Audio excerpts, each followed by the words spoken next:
प्रस्तुत है प्रेमचंद जी द्वारा लिखी गई कहानी आल्हा। आल्हा का नाम किसने नहीं सुना।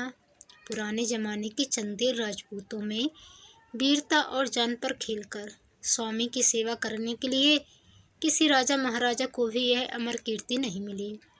राजपूतों के नैतिक नियमों में केवल वीरता ही नहीं थी, बल्कि अपने स्वामी और अपने राजा के लिए जान देना भी उसका एक अंग था।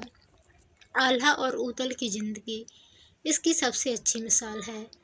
सच्चा राजपूत क्या होता था और उसे क्या होना चाहिए, इसलिए खूबसूरती से इन दोनों भाइयों ने दिखा दिया। इसकी मिसाल हिंदुस्तान के किसी दूसरे हिस्से में मुश्किल से मिल सकेगी।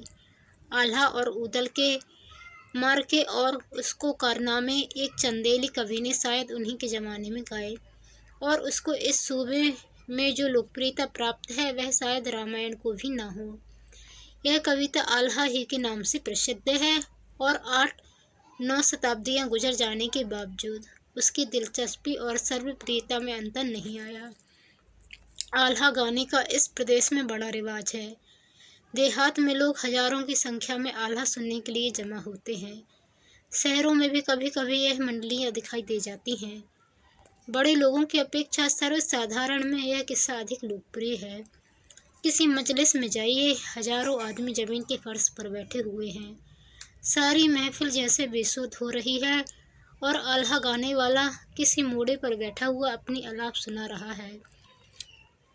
उसकी आवाज़ आवश्यकता अनुसार कभी ऊंची हो जाती है और कभी मध्यम, मगर जब वह किसी लड़ाई और उसकी तैयारियों का जिक्र करने लगता है तो शब्दों का प्रवाह है, उसके हाथों और भावों के इशारे, ढोल की मर्दाना लय, उन पर वीरतापूर्ण शब्दों का चुस्ती से बैठना, जो लड़ाई की कविताओं की ही अपनी एक विशेषता है।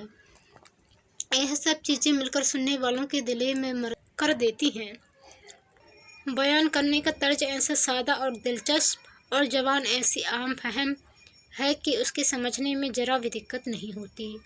वर्णन और भावों की सादगी कला की सौंदर्य का प्राण है। राजा परमाल देव चंदेल खानदान का आखिरी राजा था। 13वीं शताब्दी के आरंभ में वह खानदान समाप्त हो गया। महोबा, जो एक मामूली कस्बा है, उस जमाने में चंदेलों की राजधानी था। महोबा की सल्तनत दिल्ली और कन्नौज से आंखें मिलाती थी।